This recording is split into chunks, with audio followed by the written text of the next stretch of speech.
All right, let's dive right into one of the most important periods in global history. We're talking AP World History Unit 3, the Age of Land-Based Empires, from about 1450 to 1750. And trust me, you're going to want to pay close attention to this one. And when I say it's important, I mean it. This single unit makes up a whopping 12 to 15% of your entire AP exam. That's one of the biggest chunks in the whole course. So yeah, getting this stuff down is absolutely key. So let's get to it. So if there's one single idea that defines this whole era, it's gunpowder. Seriously. The states that figured out how to use this new technology effectively got a massive military advantage.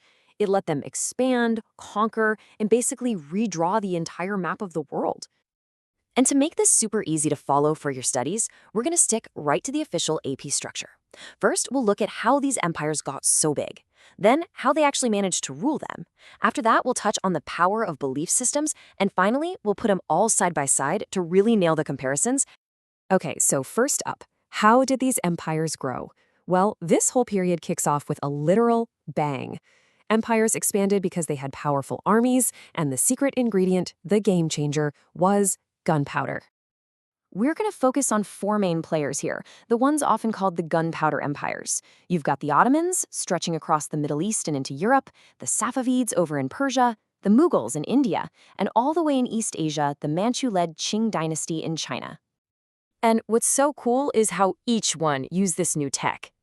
The classic example is in 1453, when the Ottomans rolled out these massive cannons to finally break through the walls of Constantinople, a city that had been unbeatable for 1,000 years.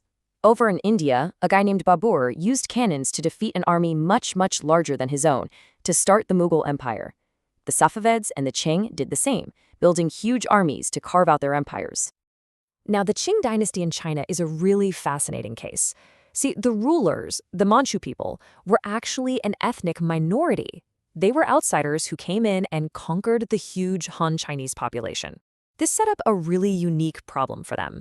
How do you rule over millions of people who see you as a foreign conqueror? We'll circle back to that in a minute.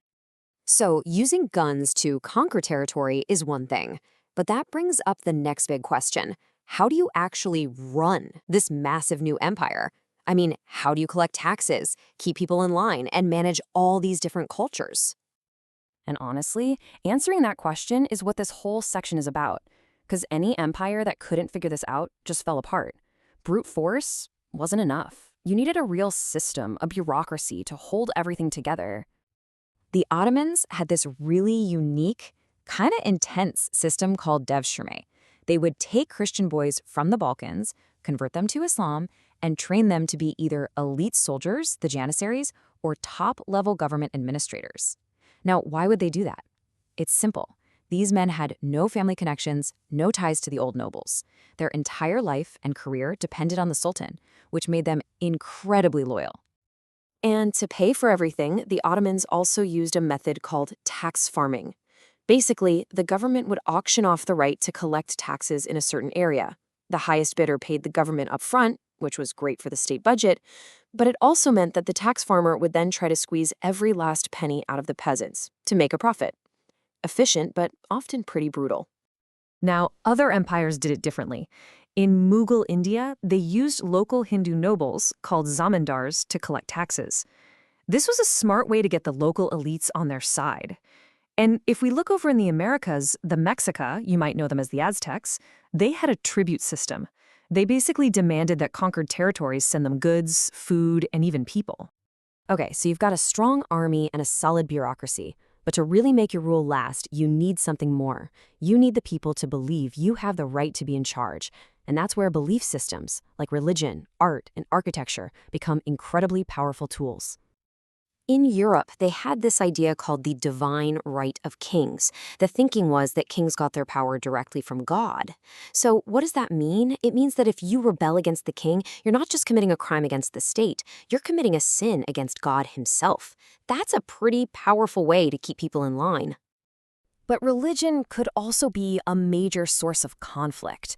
The rivalry between the Ottomans and the Safavids was a perfect example. It wasn't just political, it was deeply religious. The Ottomans were Sunni Muslims, and the Safavids were Shia Muslims.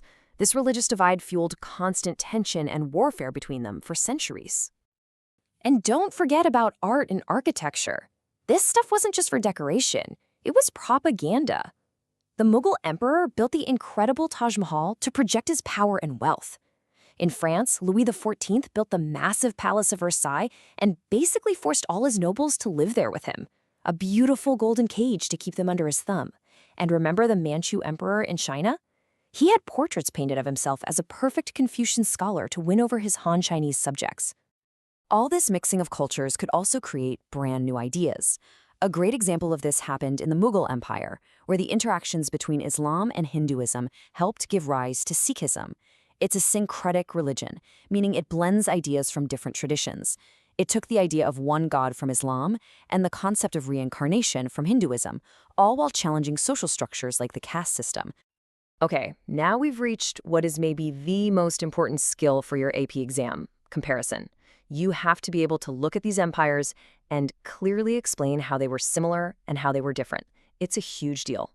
This table breaks it all down pretty nicely. You can see right away they all used gunpowder. But then look at how they ran things. The Ottomans' Devshirme system is totally different from the Qing, who used their traditional civil service exam. Or look at religion. The Mughals, especially under a ruler named Akbar, were known for being tolerant. The Safavids, on the other hand, made Shia Islam the official state religion and forced people to convert. So, what are the big similarities you need to remember? It's simple. 1. They all used gunpowder to expand. 2. They all built big, centralized governments to rule. And 3. They all had to figure out a way to collect taxes to pay for everything.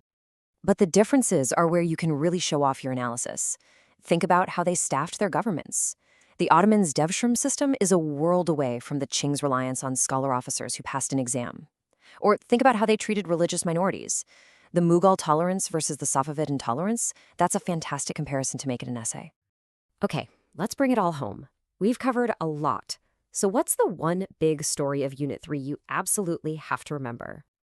It really just boils down to this simple 3-part recipe. Step 1, expand with guns. Use your military and gunpowder to take over territory. Step 2, consolidate with bureaucracy. Build a government that can collect taxes and keep order. And step 3, legitimize with belief. Use religion, art, and big, impressive buildings to convince everyone you're the rightful ruler. That's the empire building playbook for this whole era. And I'll leave you with one last thing to think about. Gunpowder was a technology that completely changed who had power in the world. So what's today's gunpowder? What modern technology, maybe it's AI, maybe it's something else, is causing that same kind of revolutionary shift in global power right now? Definitely something to chew on. All right, that's all for now. Good luck with your studies.